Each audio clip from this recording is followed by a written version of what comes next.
Hey dudes and dudettes, it's Simon Hurley and welcome to another video. Today I'm going to be sharing even more card making life hacks that will help you with stamping, ink blending, and some different card making tips and tricks. So without further ado, let's get right into the video.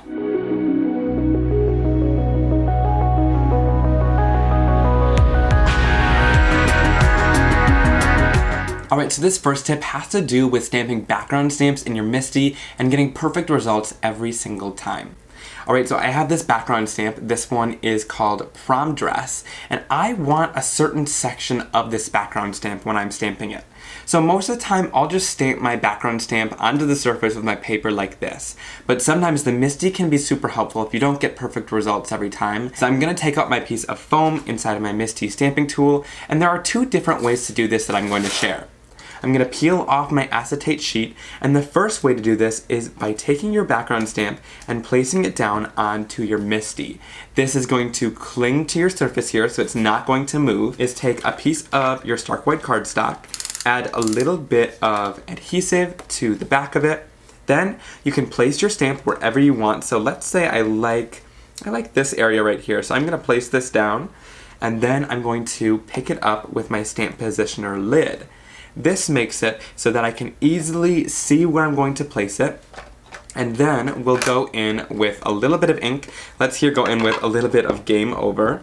And I'm just going to ink this side up, and then I'll finish it off by mixing in a little bit of guppy to the other side. So once I have that done, I'm going to give this a little bit of a mist because I want to give it kind of a cool watercolor look, and then I'm going to take my piece of cardstock, still attached here, and just give it good pressure all the way around. And let's say I lift this back up, and part of it didn't stamp because I didn't give good pressure all over the place. I can literally go back down and keep pressing onto it to get a better result.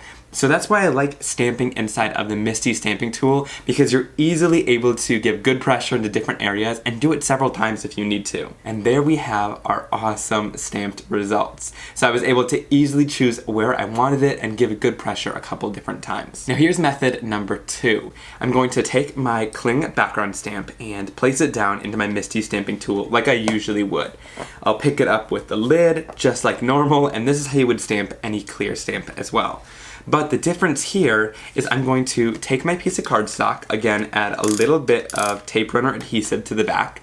I like this with background stamps because you can't use a magnet on it. I'm going to place my piece of cardstock down there, and this time I'm going to take the base and press it down here. So it's just two completely different ways of doing things. You get a pretty similar result each time where you can choose exactly where you want it to go. And I'll finish it off with a little bit more of Game Over. I love this kind of darker red maroon color. And then again, if I want to, I can spray it down for a little bit of a watercolor look. And then similar to the last one, all I'm going to do is take my piece here, press it down, and if I need to, I can do it several times to make sure that I get good pressure everywhere. I've had a couple comments about stamping down background stamps, and this makes it super easy to do so, and make sure you get a perfect result the first time. Alright, so this next tip has to do with adding shading to your stamped images.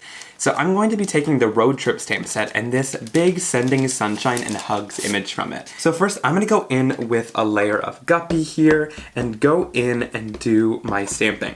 So one thing you're able to do is go in and do both on the same layer. So let's say I want to do a little bit of bee sting to add some shading all around here. All I'm going to do is kind of take my ink pad and roll it onto the surface of guppy. Now this is a totally easy way to add a little bit of shading to my stamping. I can bring it onto my card and stamp it down just like that. Now the one thing I'll notice is you get a little bit of a harsh line when you stamp like that. It's not completely and totally smooth. Now I'm going to flip this here and show you a different way to add the shading down onto the image and get a very similar result. So I'll go in with my guppy ink and start off by doing a little bit of stamping. So I'll add some pressure and start stamping this down. Now once I got my first layer stamped, I'm going to go in here with a mini ink blending tool and my second color of ink. So I'll go in with a little bit of bee sting, swipe to add a ton of color onto there, and then I'm going to go in and start adding my color onto the edge. Now this is totally going to be a little bit of a slower process since you're not adding nearly as much ink onto the surface. But when I transfer it over, you can definitely see that the shading is a lot more subtle and more gradual rather than ending on a solid line. So this is a really easy way to go in and add some shading without it really being too in your face. So I love the results of this. Even just after 2 layers, you can see there's a lot smoother of a transition between the colors than up here where we just went in and rolled the ink pad. But if you want a smooth look between both colors, this is going to be the way to go. One other thing I want to note about that, if you want to get into tight spaces, these little tiny mini ink blending tools that have the same foam on them are a lot smaller and will allow you to get into those spaces. So definitely check these out for those kind of blending areas. One more tip I want to share when you're using your ink pads. So with your ink pads, sometimes with a felt-based ink pad like this one, I love this material because it's very durable and it's going to hold up over time. But one thing you might notice is that sometimes it kind of dips in the center just a little tiny bit.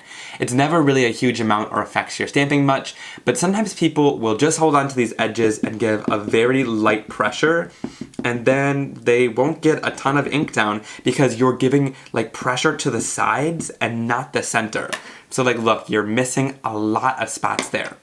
One thing that I always recommend with really any ink pad, and I always learned to do this, is not only apply pressure to the sides, because then you're applying ink on the sides, you want to apply pressure everywhere you want ink. So I put my finger in the center and kind of push down a little bit and add some pressure there. Then I kind of swipe to the side a little bit and give some good pressure. And there, when you add your finger to the center, you can see just how easily you're able to stamp and cover that so quickly. And there you can see all the detail in that stamp. Let me show you one more time. Apply pressure to the sides, you get a lot less coverage. When you're putting your finger into the center and applying a little bit more ink onto it, you get really great coverage with no effort at all. So put your finger in the center of the ink pad no matter what ink pad you're using. If it has a felt base, that's going to really help when you're applying your ink. This next tip has to do with masking off sentiments and also masking off if you're going to add lots of water to your project. And I have a couple tips for that. So one thing that I really have fallen in love with is mint tape for masking. And you can also use something like Gina Masking Magic. I love this too. It's a really great masking paper, and both of these will work similarly. This is just a really easy to apply tape. So this is great for masking off images too. One thing I love this for is masking off sentiments. One of my viewers posted a card in my Facebook group the other day and said that they thought the background and stamping was a little bit too busy and they didn't know where to place the sentiment. So instead of your sentiment being an afterthought, I want to show you how to make it kind of a center or focal point of your card. So I'm going to have my sentiment be right here on this card. I'll add some mint tape down to the cardstock, and since I'm going to be doing a little bit of watercoloring on here too, or adding lots of water, I'm going to give it some good pressure to make sure that it sticks down really nicely onto my card. Now I'm going in with the Posh Poinsettias stamp set, and I'm going to stamp my poinsettias down using the more solid image. Now here I'm going to go in with a little bit of bee sting, and then I'm going to go in for a little bit of shading with Game Over. Now I'm going to be adding lots of water to this, so the tip that I shared at the beginning with the blending tools to get good blending doesn't really apply to this since the water will help blend it out anyway. Now once I've added a little bit of shading down with my second ink pad, I can go in here, add lots of water to make it look like a watercolor project, and then I will stamp my poinsettia right down onto my card. I'll give it a couple seconds to kind of seep into my cardstock before I lift it off of my project. And I just love how that looks already. Now you'll see a little bit of water sitting on top of my masking tape. I can always wipe that off to make sure that it doesn't seep down into there. And I want to stamp another one of these on the other side, so I'll repeat the exact same process. Here I'll show you with a little bit less water. I'll just do 2 sprays this time, and I'm going to stamp it down again, and here you'll capture a little bit more of the detail because there is quite a bit of like little lines in in here, but when you watercolor it down, you lose a little bit of that detail. Now I'm gonna go in with the leaves and add a little bit of greenery to my project, and again, I'm going to just add a mist of water and then stamp it right down and line it up with the rest of my project. Now once all of my stamping is finished here, I want to incorporate another life hack yet in this one. So one thing that I like to do, especially when I'm using masking tape like this and I want to make sure that it doesn't rip my cardstock, is I take my Ranger heat tool to just heat this up a little bit. I find by heating it up, number one, you're going to kind of dry everything that you watercolored already, but it's also going to loosen a little bit of that adhesive that's on the tape and make sure that it comes up really nice and easily without ripping your cardstock. I don't have too much trouble usually with the mint tape, but I want to just give this tip in case if you're using like a painter's tape or something like that, that's going to have a little bit more adhesive on it. So let's go in and start peeling this off, and that definitely loosened up the adhesive for sure, and if you want to kind of go back in and keep doing it as you go along, you totally can do that. I find that to be really helpful. And you can see there, it had very little bleeding, just a couple little spots there, which isn't too big of a deal for me, but I used tons and tons of water, and it made a really great spot for me to stamp down my sentiment. So I made some room to stamp down the sentiment that says sending warm hugs and holiday kisses, and that will fit perfectly inside of that little box that we had created. So I just love that masking off with that tape makes you allowed to really provide a room for your sentiment that's going to really spotlight it on your card and not have that be an afterthought like it sometimes is. Alright, this next tip is for stamping. I shared it in another video and a lot of people resonated with it and hoped that it would help their stamped images. So I'm going to share it in today's video as well. Now I'm going to use the Gnome Party stamp set from one of my newer releases because this gnome house has a lot of kind of empty design space in it that's photopolymer that's not meant to stamp. So I'm going to grab my acrylic block here and pick this up. And you'll see in those areas where the designs are, it really sticks to that acrylic block since it's pressing there. But it's not pressing in these other areas, and look what happens when I press down. You'll see that that actually sticks down to the acrylic block.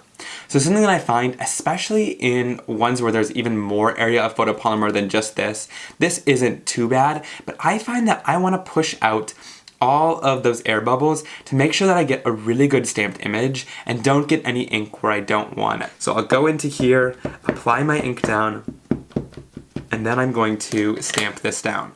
And sometimes if you don't press those air bubbles down, you'll get ink in places where you don't want it, especially if you add a little bit too much pressure. So I'll stamp this down.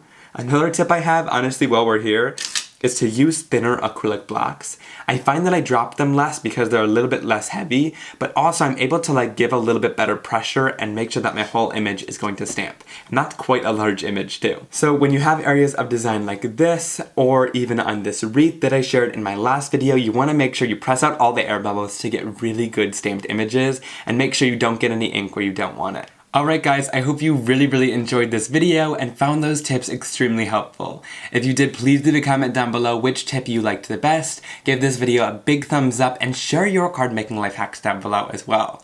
Also be sure to click that subscribe button to never miss another card making and crafting video like this one from me, and also I have a phone number now too, so be sure to text the number on the screen if you want sales, deals, new videos when I upload, and also to chat with me one-on-one. I've had tons of fun chatting with you guys and answering questions over there on my phone number.